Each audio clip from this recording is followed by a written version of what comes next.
વિરામ બાદ સ્વાગત છે આપનું. મારું વોર્ડ મારી વાત. એબીપી અસ્મિતાની વિશેષ રજૂઆતમાં આજે વાત કરીશું વડોદરાના વોર્ડ નંબર 12ની. આ વિસ્તારના લોકોની સ્થાનિક સ્વરાજ્યની ચૂંટણીમાં કઈ બાબતોને ધ્યાનમાં રાખીને મતદાન કરશે અને આ વિસ્તારના લોકોની શું સમસ્યા છે, આવો જાણીએ.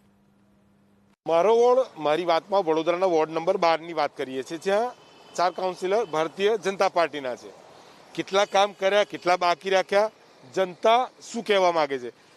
સામાજિક કાર્યકર પણ તમે છો, ઘણા કામ પણ કરો છો. શું કહેશો?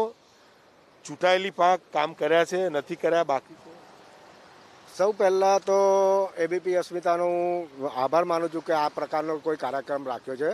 હવે સૌ પ્રથમ આપણે વોર્ડ નંબર 12ની વાત કરીએ તો એની ભૌગોલિક પરિસ્થિતિ જે છે એ પ્રમાણે હું તમને જણાવી દઉં કે આ જે વોર્ડ છે એ ટોટલી 80% વોર્ડ આખો જે વિશ્વામિત્રી નદીના કિનારે આવેલો છે. અને જ્યારે વડોદરામાં આજે તમે છેલ્લા 3 વર્ષથી જ્યારે પૂર આવે છે તો આ વોર્ડની હાલત એટલી બદતર થઈ જાય છે જેની કોઈ હદ નથી. અને એ સમયે કોર્પોરેશન દ્વારા જે સુવિધાઓ અપાવી જોઈએ એ બિલકુલ અપાતી નથી. તમે જોઈ શકો છો કે જ્યારે અહીંયા પાણી ભરાઈ ગયેલું, આ જે વિસ્તારમાં અત્યારે હાલમાં આપણે ઊભા છે એ કમર સુધી પાણી હોય છે, પણ કોઈ જાતના કોર્પોરેટરો એમને મદદ નથી કરતા અને કોઈ બી જાતની મદદ કરવામાં આવતી નથી. બીજી વસ્તુ એ છે કે વિશ્વામિત્રીનું જે બ્યુટિફિકેશનની વાત કરેલી એ લોકોએ એ કરી નથી. વર્ષોથી એ લોકો વાત કરે, 25 વર્ષથી ભારતીય જનતા પાર્ટીનું શાસન હોવા છતાં 4 કોર્પોરેટર અહીંયા આ વોર્ડમાં ભાજપના છે અને અહીંયાથી આપણે મેયર પણ રહી ચૂકેલા છે. એટલે ત્યારબાદ પણ આ વોર્ડમાં જે ડેવલપમેન્ટ થવું જોઈએ એ બિલકુલ ડેવલપમેન્ટ દેખાતું નથી. અને આ વિશ્વામિત્રી નજીક હોવાના કારણે મચ્છરોનો તો એટલો ત્રાસ છે જેની કોઈ હદ નથી. આ જે પટ્ટો છે, આ જ્યારે 2015માં જ્યારે એ લોકો ઇલેક્ટ થઈને આવેલા તે આ પટ્ટાને આખો તોડી નાખવામાં આવેલો, એટલે દબાણની રીતે. તો અહીંયા જે આપણે અત્યારે ઊભા છે ત્યાં સુધી ઘરો હતા, એ લોકોના ઘર તૂટી ગયા. આજ દિન સુધી એમને મકાનો પણ નહીં મળ્યા. દુકાનો જે તોડવામાં આવી છે એ દુકાનદારને અત્યારે સામે રોડ પણ બનાવવામાં નથી આવ્યો. આજે ટૂંકમાં અનેક સમસ્યા છે. શું કહેશો તમારી? મારું નામ હેમંત અગ્રવાલ છે. હું રામપુરા કોટા ઉડાના મકાનમાંથી આવ્યો છું. અમારે સામે મામલતદાર કચેરી છે. તમે ખાલી કચરો એક વાર ત્યાં જુઓ, છોકરા એટલા માંદા પડે છે. મારા પોતાના છોકરાને ડેન્ગ્યુ થયો 15 દિવસ પહેલાં. મેં એની કમ્પ્લેન બહુ વાર નાખી છે, બીએમસી ઇન્સ્ટાગ્રામ પર નાખેલી છે. આવે છે ખાલી પેલું કચરો ભરીને ગાડી જાય છે. અમારા ત્યાં આખા રામપુરામાં કોઈ કચરાની ગાડી આવતી નહીં. અને મેં વારંવાર ઇન્સ્ટાગ્રામ પર નાખ્યો, બીએમસી પર બધા નાખ્યો, પણ ખાલી આવે છે કચરો ભરીને, કોઈ રેગ્યુલર નિકાલ નહીં. ત્યાં ઢોરો એટલું ચલે છે કે ત્યાંથી પેલા વાહનો ગુજરે છે ને, ત્યાં અમારા છોકરાઓ રમતા હોય કે એક્સિડન્ટ થાય કોઈ ખબર નહીં. ઓનલાઈનની કામગીરી ફક્ત ઓનલાઈન છે, જગ્યા પર નથી દેખાતી. શું કહેશો? તમારા વિસ્તારમાં શું સ્થિતિ આવે છે કાઉન્સિલર? હા, હું એબીપી અસ્મિતાનો આભાર માનું અને નવા વર્ષની સામાન્ય જનતાને શુભેચ્છા આપું છું. સમસ્યા શું છે? સમસ્યાની વાત. હા, સમસ્યામાં હું વોર્ડ નંબર 10 હતો ત્યારથી હું 26 અજીતનગરમાં રહું છું. હું કમલજી દેસાઈ, સામાજિક કાર્યકર. એ કહેવા માગું છું કે ભાજપની સત્તા કેટલા વર્ષોથી ત્યાં છે, પણ ત્યાં કોઈ જાતનું ડેવલપમેન્ટનો અત્યારે ઝીરો જ કહેવાય.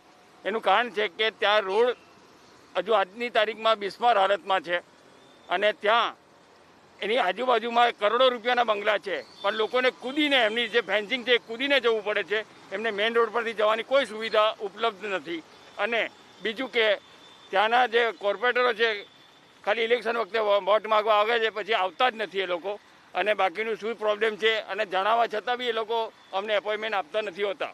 જેથી કરીને એને લગી જે કંઈ પાણી ભરાઈ જાય છે એનાથી મચ્છરો, આ જે ગંદકી છે એ કોઈ જોવા તૈયાર નથી, રાજી નથી. ને આજે તો કેટલા ટાઈમથી અમારે કયા કોર્પોરેશનના નામમાં અમે ભૂલી ગયા છે. વોર્ડ નંબર 10 પછી મારો વોર્ડ નંબર 11 થયો. હવે હું 12માં આવ્યો છું. હવે હું 13માં આવું ત્યાં સુધી આ બધી સુવિધા સોલ્વ થશે? એની જવાબદારી કોની છે? એક સામાન્ય માણસનો અવાજ છે ને, સાંભળવાની જરૂર છે. વોર્ડ બદલાય પણ સ્થિતિ નથી બદલાતી. શું કહેશો? હા, હું રાજેન્દ્ર પંડ્યા સૂર્યદર્શન ટાઉનશીપમાંથી આવું છું. અમારે ત્યાં પાણીની ખૂબ સમસ્યા છે. અમે કોર્પોરેટરને રજૂઆત કરેલી છે, તેમજ કમિશનરશ્રીને પણ લેખિતમાં જાણ કરવામાં આવેલી છે કે આ સુવિધા છે એ સુવિધા અમારી પૂરી થાય, પણ આજ દિન સુધી થઈ નથી. તો આ અંગે અમારી રજૂઆત છે કે પાણીની સુવિધા પૂરી થાય. પાણીની સમસ્યા છે. સાહેબ, તમે શું કહેશો? સંતુષ્ટ છો? જે સત્તાધારી પક્ષ ચૂંટાયા. હા, હું વિજયસિંહ પરમાર સૂર્યદર્શન ટાઉનશીપથી આવું છું. અમારી સોસાયટીમાં પાણીની સમસ્યા તો છે જ, સાથે સાથે ચોમાસાના વરસાદના પાણીનો બી એ પશ્ચિમ સાઈડમાં અમારે પાણી ભરાઈ રહે છે. એ ઘણા વખતથી સમસ્યા છે, તે હલ કરવા માટે મારી નમ્ર વિનંતી છે. પાણીની સમસ્યા કોણ કોણ કાઉન્સિલર છે તમારા ત્યાં?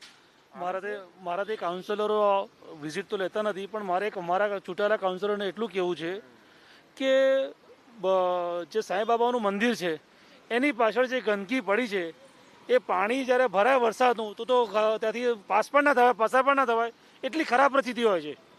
પરંતુ હાલની પરિસ્થિતિમાં વરસાદ નથી તો પણ તે ગંદકી એટલી ભયંકર છે અને લોકોને ફોટા પાડીને કમિશનર અને કાઉન્સિલર મોકલે છે તો કોઈ સાંભળતું નથી.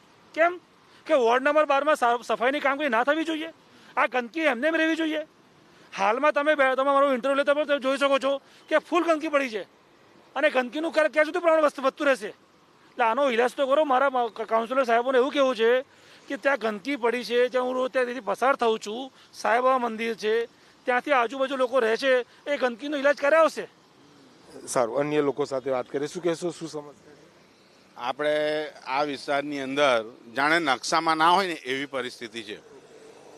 ખાલી અહીંયા આગળ ચૂંટણી લડીને ઉમેદવાર જીતાડવા અને સીટને નંબર ગણાવવા માટેના ઉમેદવારો મૂક્યા હોય ને એવું મને તો લાગી રહ્યું. અરે તમારા ત્યાંથી તો જીતીને ભરત ડાંગર મેયર બની ગયા હતા. અરે મેયર બનવાથી શું થાય છે? ભણેલા ગણેલા હોય એનો મતલબ પબ્લિકને એક આશા હોય કે આ ભણેલો ગણેલો માણસ છે તો વિસ્તારનો વિકાસ કરશે.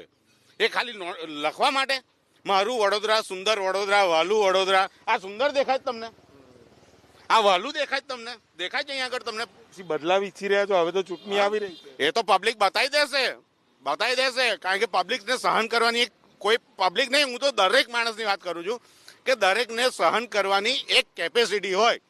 દંડના નામે હજાર રૂપિયા, માસ્ક નથી પહેર્યું, આમ થયું તેમ થયું, કોરોના. દર્શક મિત્રો, આક્રોશ લોકોનો હોઈ શકે અને છે જ. વોર્ડ નંબર 12 અહીંયાથી ચૂંટાઈને ભરત ડાંગર વડોદરાના મેયર બન્યા, પરંતુ તેમના વોર્ડની સ્થિતિ જે પહેલા હતી એની એ સ્થિતિ આજે હોવાથી સ્થાનિકોમાં ખૂબ જ આક્રોશ છે. સ્થિતિ સુધારવાની જગ્યાએ વધારે બગડી રહી છે. એટલે ક્યાંક ને ક્યાંક વોર્ડ નંબર 12ની અંદર અહીંયા સ્થાનિકો આ વખતે ચૂંટણી આવી રહી છે તેમાં બદલાવ ઈચ્છી રહ્યા છે. કેમેરામેન પરેશ ધોળકા સાથે લોરેન્સ પરમાર, એબીપી અસ્મિતા, વડોદરા.